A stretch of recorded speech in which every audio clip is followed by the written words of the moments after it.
Community Pantry sa Maginhawa.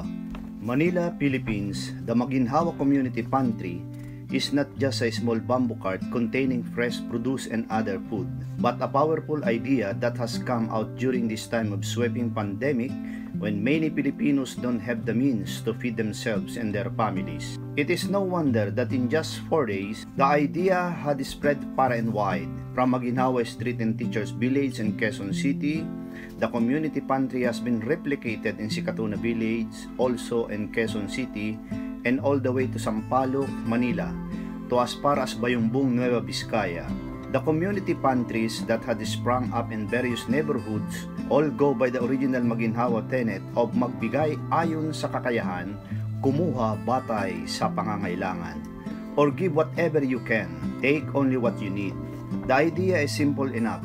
People drop off whatever food they could, donate fresh vegetables, sweet potatoes, canned goods, etc. at a central location in the community, and those who can't afford to buy their own only have to line up to get what they need for free. The community efforts work as simply as its core principles. Everyone is free to donate as much as he can, but no one should get more than what he needs.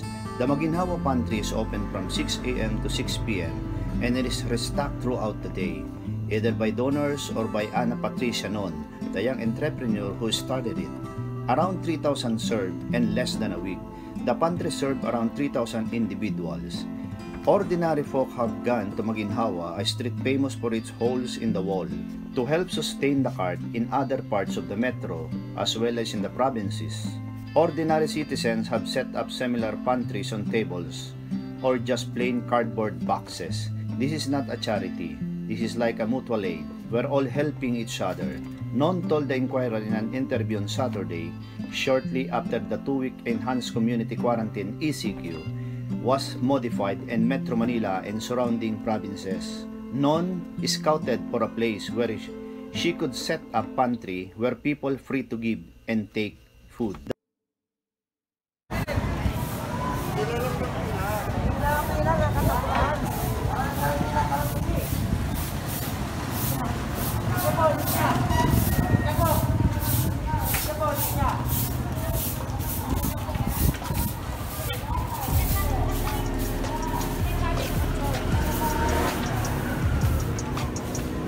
Ayan po mga kaibigan, makikita niyo po kung gano'ng kahaba yung pila dito.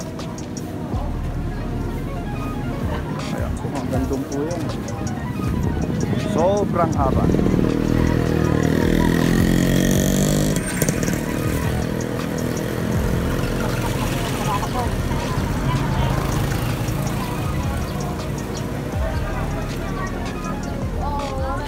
Maganda na rin para hindi na kuha yung kasama mo. Ayan po. Ayan mga kaibigan, yan po kung gano'ng kahaba yan. Aabutin na po yata ito ng Pilcoa eh. Pero ipapakita ko po sa inyo yung dati kung saan sila nakapwesto. Ito po, malapit na tayo.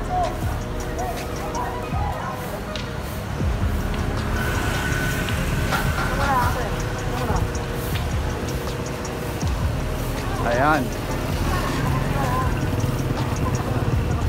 Sobrang haba.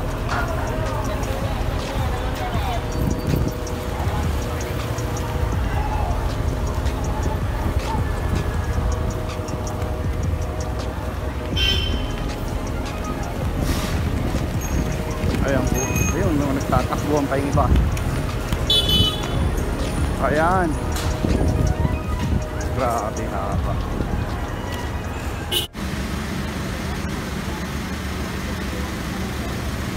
Ayan po mga kaibigan, mapapansin nyo po, nandito po dinagsa dito sa Maginhawa, dito sa tinatawag na Maginhawa Community Pantry.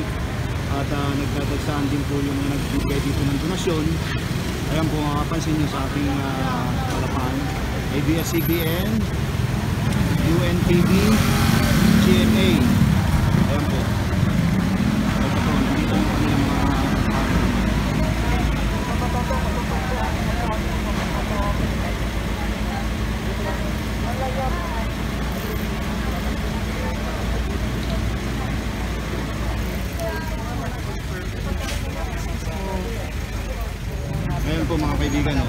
Pansin niyo po, yan. Yan po yung mga donor, yung mga nagbibigay ng donasyon dito. Sa napakagandang community pantry na dito sa Maginhawa. Yung po nag-donate na po yun.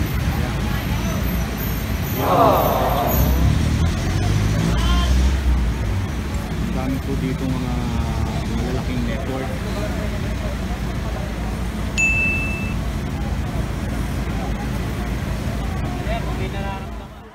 Peace, hello mga kaibigan, mga viewers. Andito po ako ngayon sa Teachers Village 8 Barangay Hall. Kasalukuyan po dito nagaganap yung community pantry ni Ana Patricia noon. Inilipat po dito, actually nandoon sa may dating parang tindahan ng mga gulay. Dito lang din sa anong Maginhawa. Ngayon po, alamin natin kung ano yung mga kaganapan sa loob. Pipilitin natin makapasok at makapagtanong-tanong tayo sa ibang mga nakapila upang sa gayon malaman natin at maipahatid sa ating mga viewers, sa inyong mga kaibigan, kung ano yung nangyayari. Okay po. The 26-year-old furniture business owner said she was concerned for the poor like the jeepney drivers and vendors who were struggling under quarantine restriction and finding it hard to feed their families during the 2-week ECQ. Her own small shop that makes chairs had suffered a 2-month slump due to a localized lockdown in the recent ECQ. When she got permission to use the sidewalk in front of 96 Maginhawa Street, she brought a bamboo cart with some grocery items she had bought, plus the ayuda she had received, and opened the pantry on April 14. She posted what she did on social media and immediately received remarkable responses and praises. Act of resistance. According to sociologist Athena Charan Presto, a community pantry is the ordinary citizen's way of taking action in the face of a crisis. Community pantries can be seen as act of resistance against three things. First, against a government that fails to adequately address citizens' needs. Second, against a biased and discriminatory view of the poor as selfish and greedy. And third, against aid initiatives from institutions that are difficult to trust, said Presto, who teaches at the University of the Philippines. Presto said the community pantry is also another form of collective response by the people when institutions fall short in providing aid. But what is important to point out in the Maginhawa community effort is that many of its supporters are not from rich households, she said. There were farmers who donated a sack of sweet potatoes, all the way from Paniki Tarlac, and tricycle drivers who volunteered to repack donated rice.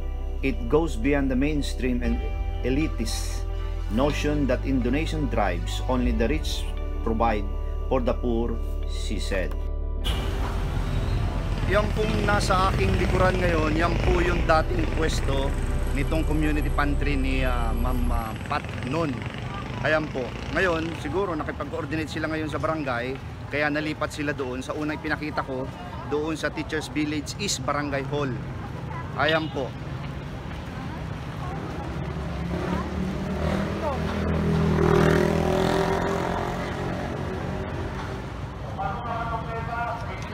Ito po mga kaibigan, meron po akong isang grupo na nakita. Tanungin po natin. Mga ate, ano pangalan mo? Mary Rose po. Mary Rose, ikaw kuya? Jericho, ikaw ate? Pamela po. Ate? Okay. Galing na po kayo sa loob? Opo. Okay. Kumusta naman po ang ayuda ninyo na po sa loob? Okay naman po. Anong ibig sabihin na okay naman? Ano? Maganda yung bigay kuya. Ikaw naman po kuya. Nakakatulong sa pamilya. Kuya, ano pang may dadagdag ninyo? Kayo ba regular na kumukuha o ngayong araw lang? Regular na po. So ibig sabihin, ilang beses na kayong nagbalik-balik? Tuwing ko ano kuya? Tuwing kuhaan? Kailan ba nagsimula yan? Ha? Isang boses mo? Isang linggo na? Pwede pala yun. Halimbawa nakakuha ka na kahapon, babalik ka ngayon, pwede yun?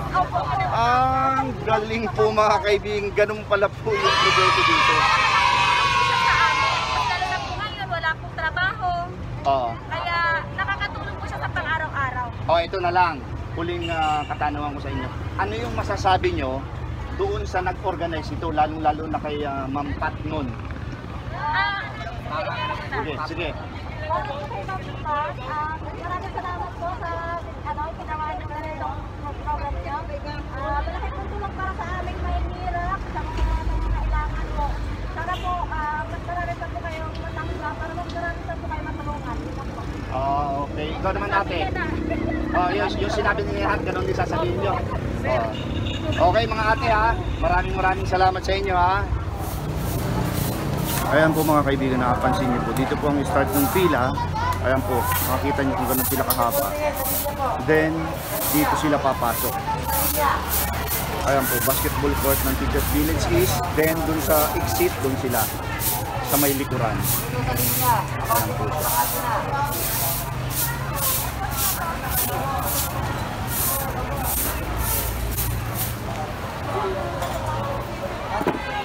Hello mga kaibigan, mga viewers. Ito po yung sitwasyon dito sa loob ng Teachers Village East Basketball Court.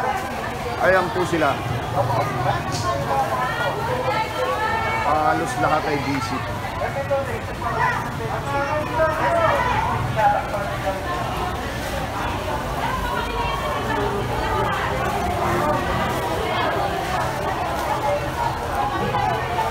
Ayan po, doon po ang exit. Ayan.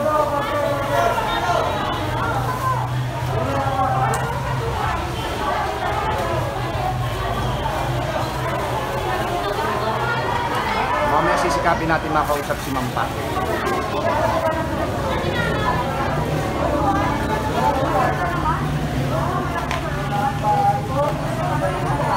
Ayan po.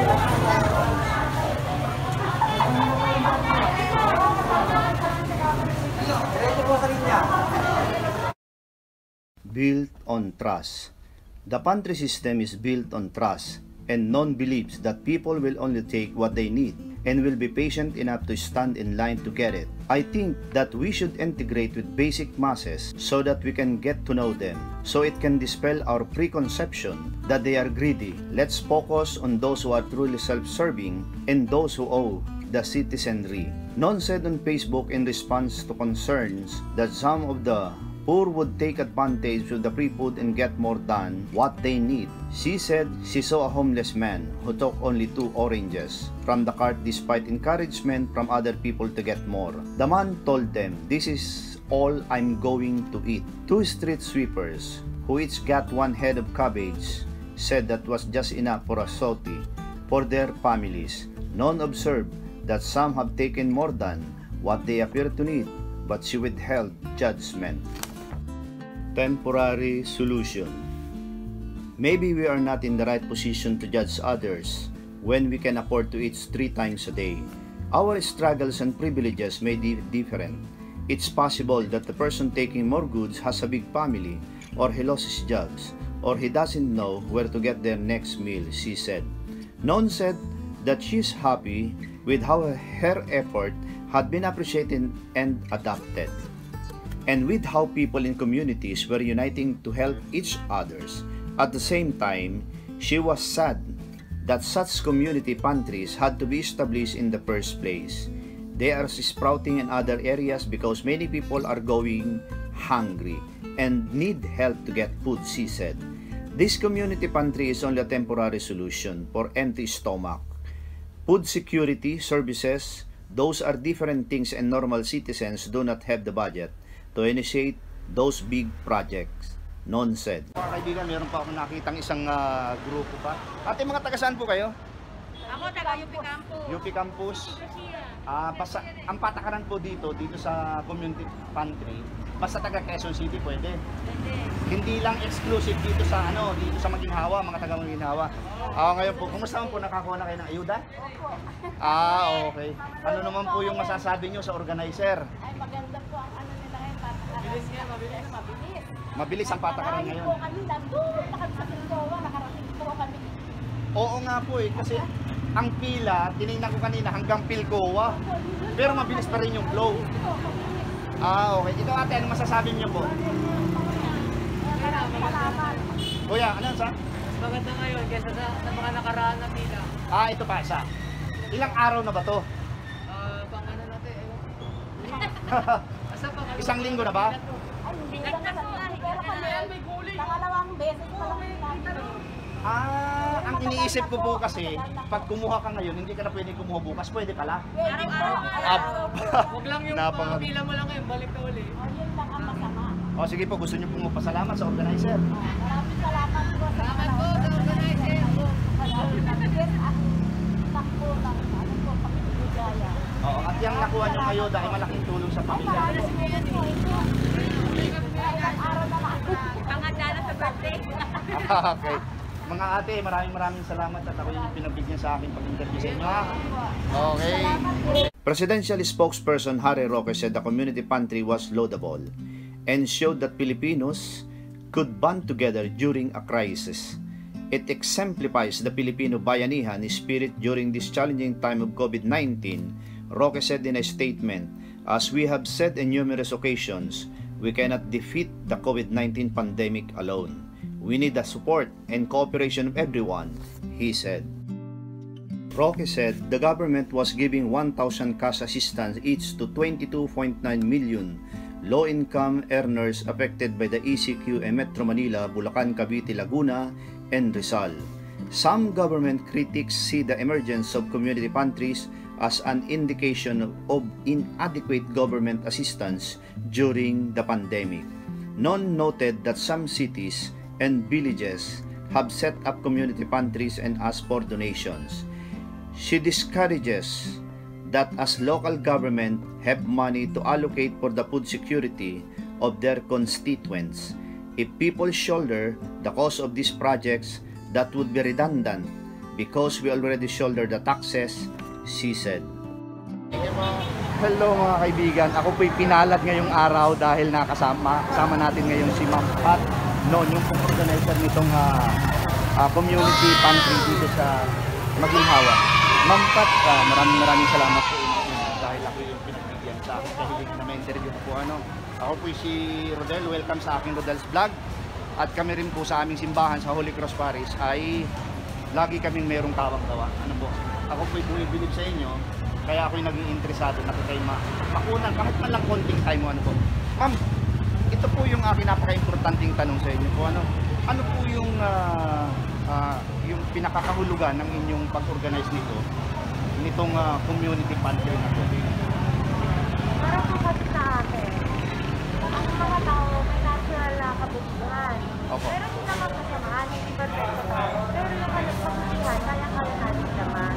Kaya sa minsan, nahirapan tayo makatulong kasi walang venue sa pagtulong. Kaya alam kung paano, kailangan sila kasama. Anong oras yung Google. So ito pong pantry, parang nandyan lang siya, mag-iwan mo lang gamit, nakatulong ka na. Basta lang may venue po ng pagtulong. Parang pagbibigay sa kapitbahay, sa kapwa, po. Ay alam niyo po, ako po parang nasa media na rin kasi ako po ay legit na YouTuber. Ang dami po kasi mga lumalabas-labas na mga kung ano-anong haka-haka, kung anong balita. Minsan parang ang dating masama, tapos napapasama. Ano po yung masasabi niyo dun sa ganun? Actually po, madami talaga pong mga ako naririnig tungkol sa akin. Opo. Pero sa huli-huli, ang pinaka-nakakakilala sa akin, ako lang. Tama po yun. Nagtitiwala po ako sa sarili ko, alam ko ang intention ko, alam ko ang personalidad ko, kung saan ako nanggaling. Hindi ako na masyado nagpapa-apekto. Kasi yung foundation ko, hindi kami mayaman. Matulungin yung nanay at tatay ko, yung mga kapatid ko. Yung mga nakilala kong tao, mabubuti. Meron yung mga kasama, pero lahat po yun nakapag-ambag kung sino ako ngayon. And yun ay tinetreasure ko po. And kilala ko yung sarili ko. Kaya, pag may mga ganyang balita, pwede naman ako tanongin. Nasabi ko, maayos ang intention ko. And galing lang po ako sa simpleng buhay lang talaga po. Yan po mga kaibigan, na take note po. Sinabi po ni Ma'am Pat na huwag kayong maniwala basta-basta kung anong mga news ang mga lumalabas. Siya po ay willing, direkta na tanungin nyo siya para magkaalaman, malaman natin yung buong katotohanan. Ito po mga last question ko na po. Ano po yung inyong pananaw? Hanggang kailan po ba sa tingin nyo tatagal itong inyong community pantry? Ang community pantry po natin ay sana po magtagal siya na hanggang may nagbibigay at nangangailangan. Kasi po basta natin yung ganyan mga pagtulong. At saka po, ang nangyari kasi ng pandemic, puro uncertainty.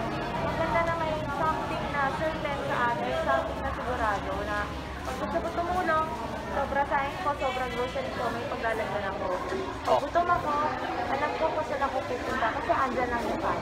Okay po, ma'am. Very last, pasensya na po ha. Final words po. Final last po, magpapasalamat po ko. Sobrang pasalamat po sa lahat ng taong tumutulong sa kapunas nila. Kasi mutual aid po itong tulungan natin. Sa lubungan yung pagtutulungan natin at maluwag sa puso po natin. Maraming salamat po. Yun lang po talaga. Wala na po kung bakit nila. Kung gusto nyo lang po ipagpatuloy yung family sa lugar nyo, okay po. Kung gusto nyo po magdonasyon, okay din po. Pero ngayon po, gusto ko lang po talaga magpasalamat. Okay. Ma'am Pat, ako po'y isang honor to me, ano, na talagang ma-interview kayo kasi kayo po'y very trending. Hindi lang po dito sa Pilipinas, bagkus halos sa buong mundo na po yan. Pero itong video pong ito, buong mundo talaga makakapanood po nito. Maraming salamat po. Okay, yan po mga kaibigan, napakinggan nyo po si Ma'am Pat, noon ang organizer po dito ng community pantry dito sa Maginhawa.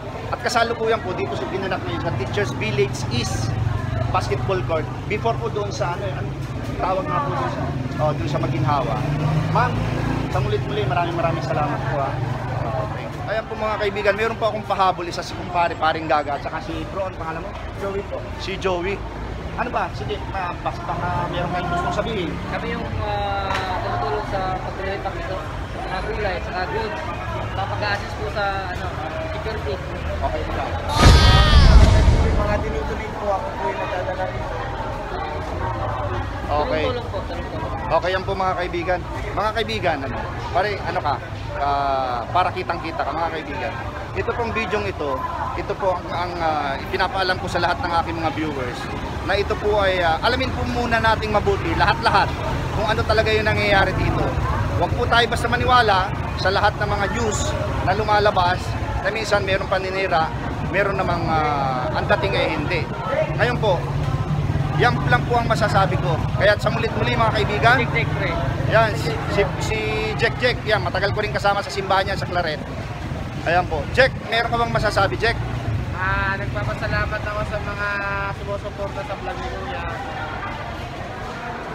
Ano pa? Sana matagal pa to sa mga nag-donate. Sana tuloy-tuloy po yung pagtulong natin sa mga mahihirap.